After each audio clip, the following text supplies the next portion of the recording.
అనంతపురం జిల్లాలో సంచలనం రేపిన యాడికి మండలం కోన ఉప్పలపాడు సంఘటనలో కీలక పరిణామం చోటు చేసుకుంది.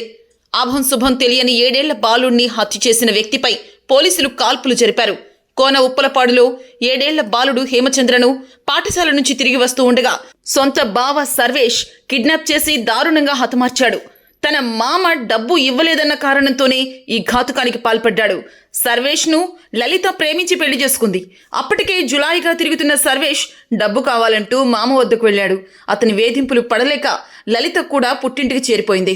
అయితే డబ్బు ఇవ్వకుండా అవమానించారన్న కారణంగా లలిత తమ్ముడు తనకు బావమరిది అయిన 7 ఏళ్ల హేమచంద్రను పాఠశాల నుంచి ఇంటికి తిరిగి వస్తున్న క్రమంలో కిడ్నాప్ చేసి దారుణంగా హతమార్చాడు.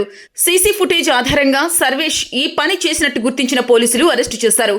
ఈ సంఘటనపై సీన్ రీక్రియేట్ చేసేందుకు వెళ్లగా అక్కడ వారిపై బీర్ బాటిల్తో తిరగబడ్డాడు. ఈ క్రమంలో సీఐతో పాటు కానిస్టేబుల్ గాయపడ్డాడు. దీంతో పోలీసులు సర్వేష్ పై 6 రౌండ్ల కాల్పులు జరిపారు. 2 కాళ్లలో బుల్లెట్స్ గాయాలతో కుప్పగూలాడు.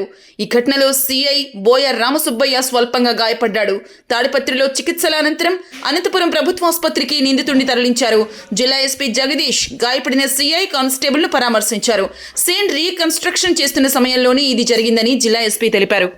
తర్వాత అతన్ని మనము అరెస్ట్ చేసి అతని ద్వారా మనము ఏమేమి జరిగిందని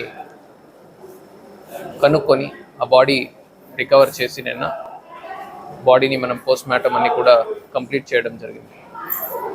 ఈ ప్రాసెస్ అన్ని కూడా కంప్లీట్ అయిన తర్వాత ఈరోజు ఎర్లీ మార్నింగ్ 6 o'clockకి మనము సీన్ రీకన్స్ట్రక్షన్ కోసం అతన్ని తీసుకెళ్ళినప్పుడు రీకన్స్ట్రక్షన్ ప్రాసెస్ స్టార్ట్ అయిన తర్వాత మనము ఎక్కడ అతను పికప్ చేసుకున్నాడు ఆ సీన్ విజిట్ చేయడం జరిగింది. సబ్సిక్వెంట్గా ఆ ఫారెస్ట్ ఏరియాలో ఎక్కడ బాడీ మాకు దొరికింది రాళ్ల మధ్యన, ఆ సీన్కి వెళ్ళే సమయంలో దారి పక్కన ఉన్నటువంటి ఒక బియర్ బాటిల్ తీసుకొని అతను వెనక్కి అతన్ని పట్టుకొని తీసుకెళ్తున్నటువంటి కానిస్టేబుల్ మీద దాడి చేయడం జరిగింది. అప్పుడు ఇన్స్పెక్టర్ ఆయనకి వార్న్ చేసి గాల్లో ఫైర్ చేశాడు. సో అప్పుడు కూడా అతను వెనకాడకుండా మళ్ళీ ఇన్స్పెక్టర్ మీద కూడా దాడి చేయడం జరిగింది. అప్పుడు అతని కాళ్ళ మీద ఫూట్స్ మీద అతను ఫైర్ చేయడం జరిగింది.